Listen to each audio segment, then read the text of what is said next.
In the previous video I have shown you soldering, so I made the D-subs to XLR female and a D-sub to XLR male, and that is what we needed to connect the inserts of the SSL over here to all of this outboard gear over there. We're going to figure out what kind of setup we're going to do, and then we're going to run some cables, plug up some stuff, and then we can start figuring out what we are going to use the SSL console for.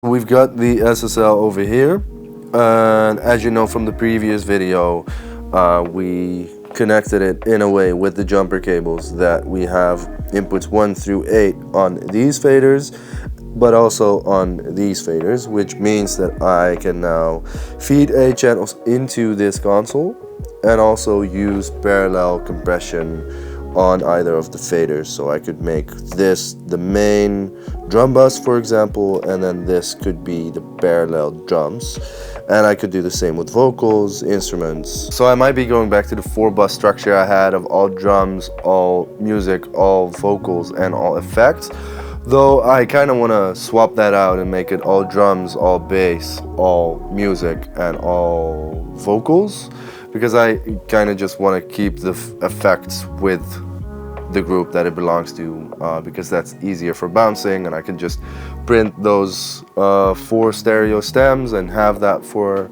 my clients already, and we can rebalance if that's needed. The only thing that bothers me is that whenever I'm not in the country, I'm not at home, I have to figure out a way how I am going to be able to sum through it. So I'm not really looking forward to mixing the entire track without that and then at the end introduce this. So that is the only reason I kind of wanted to do hardware inserts, because then when I'm out and about on the other side of the world, I can still mix and have that hardware chain going the way I want it. I want to be a mixing engineer, but I also want to travel the world very much. Okay, so let's quickly have a look at the gear over here. So I've got the 2 Neve 1073s over there. Of course, I'm going to fill up all the other spaces so I can get an 8-channel Neve rack. So that will be one side of it, and I'll add a summing mixer so I can do the 8 channels of Neve and then 8 channels of SSLs, so I can add that to the entire mixing setup. Then I've got the VComp Plus, I've got 2 DBX 160s, and I've got the Warm Audio WA1B. So with the 4-bus summing structure, the WA1B and the VComp don't really fit in that, because I would need 2 of each, so I would need to get another WA1B and another Audioscape VComp, which is not undoable, but I might want to add other stuff.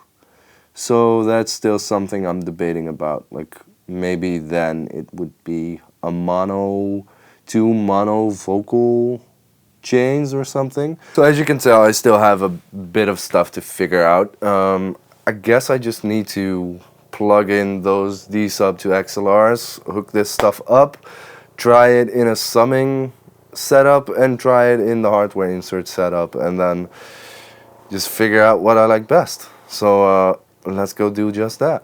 Let's take these brakes off so we can slide it here. Do I have enough cable over there? Yeah, I do.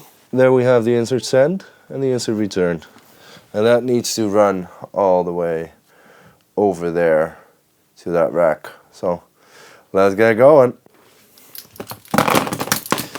Alright, here are the cables. I really am hoping that they're long enough, because it might be a little bit tight, but I did that because I'm probably going to get a different desk where the racks are a little bit closer, so then it will be nice and tight with a little slack.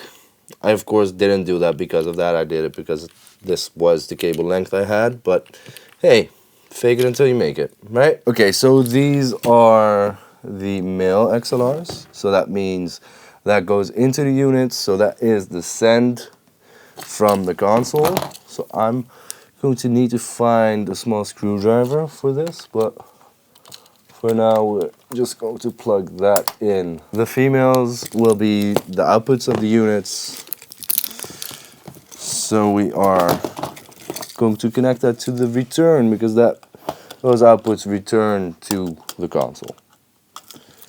The other way around, yeah. Alright, let me find a screwdriver and hook these things up, and then we can run the cables to the other side.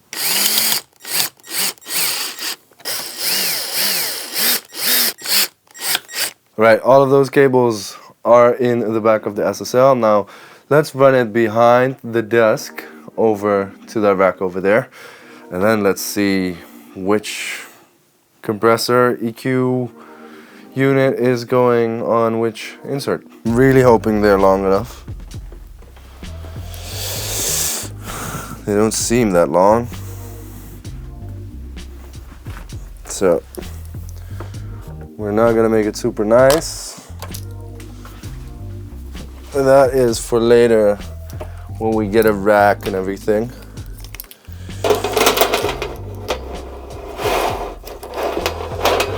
Well, at least it gets to the outboard gear.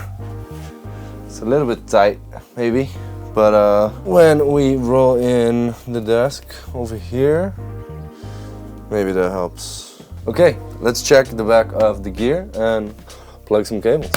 Alright, let's go. We gotta make some room over here. So basically every unit has an XLR connection on the back. Of course, the big Neve rack has a lot of XLR connectors. I do have this patch bay, which I'm not going to use for now. Before we get to patching everything in and connecting all the outboard gear, I kind of want to think about what I'm going to do. So 1 and 2 is going to be drums, that's for sure, and I'm going to put the DBX 160s over there. So that's one thing covered. Then maybe 3 and 4 will be bass. I would love to have 2 more 1073s I could use for those, but I think I'll just leave those empty for now. Then 5 and 6 will be vocals, so that's going to probably be the 1073s, and then 7 and 8 will be the V-comp and the warm audio, I think. But of course, we don't have the 8th connection, so I'm thinking 3 and 4 will be V-comp and then the warm audio. So we will do 1 and 2 the DBXs, 3 and 4 will be the audioscape and the warm audio, and then 5 and 6 will be the Neves. Which also OCD wise for me would make a lot of sense if we swap the warm with the DBXs, because then it's like 1, 2, 3, 4, 5, 6. Yeah, I'm a sucker for OCD and stuff that just makes sense. So yeah, we might need to go that route. Let's get this down here. Let's get these off. Wow, they're heavier than they look. This can go there. And you guys can chill there for a second. And then we do that. And we do that. Yeah, we have 1 and 2. Let's not tangle them too much. 1 and 2. 1, 2. Over there. There's 4, so that's the audioscape. It's getting a little tight over here, but we'll manage. 3. That's the warm. Yeah, definitely getting tight over here. 5's over here, so that will be line input of this one. And then we need to do the same with these over here. Let's untangle it first. That's the thing with these, it really easily just becomes messy and just gets in the way of each other. That's the second DBX 160. So I'm gonna need to get a rack for this. If you know any good racks, any good rack manufacturers, I'm either getting a desk that has enough rack space, but it's already a lot because this is 5, 3, 2, so that's 10, is 12 units, and then I've got the Theta as well, and I've got some more stuff coming, so I'm gonna need a bit of space in the rack. Eventually it might be like rack space in the desk and then another rack next to it. But I need stuff to match and look nice, so we need to find the right racks. Okay, so then I can add one more unit, eventually two more, hopefully two more 1073s or a pool tech or 1178, could be nice. Let me know down in the comments what you think I should get, what kind of outboard gear, compressor, EQ, whatever, you name it. Let me know. Okay, all those connections are ready. Everything has a power cable. I'm not going over cable management right now because a lot is going to change, and when I get another desk and everything, I'm going to pull all the cables out, and then we're going to do a proper video on cable management and power strips and power conditioning and all of that stuff, how I do that.